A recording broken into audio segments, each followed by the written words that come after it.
I like making prints most. That's my favorite thing to do, and the thing that interests me the most as an artist, and it's the most, I feel like the process challenges me more than anything else I do. There are two ways of making color prints. You can either, you start with an image, you cut every block separately for every color, and that way you're able to, you can print it all, you can look at it, you can change your colors, you can make adjustments to the blocks, and then you print the edition. And that's great, but to me that's not very interesting. I get, printing bores me sometimes.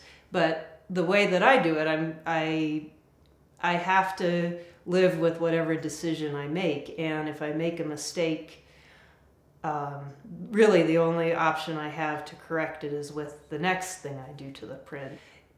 By printing through the back, I think I can get just a couple more layers of color in there, and also it looks very different when there's color coming from behind rather than just printed on top. I think it's a way of packing more information into a piece. You know, you have this layer of information, and then you have another layer of information, and another layer of information. And some of it's obscured and some of it's maybe blocked out, but there's always hints of what was underneath and what's on top. You can use lots of different kinds of wood and lots of tools and lots of different sorts of ink. I think it's a matter of finding what works for you.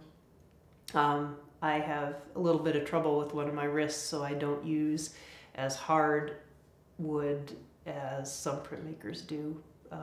You can make beautiful prints off of just birch plywood, or even some of my favorite prints are made from wood that's been beat up or rough or splintery. I mostly use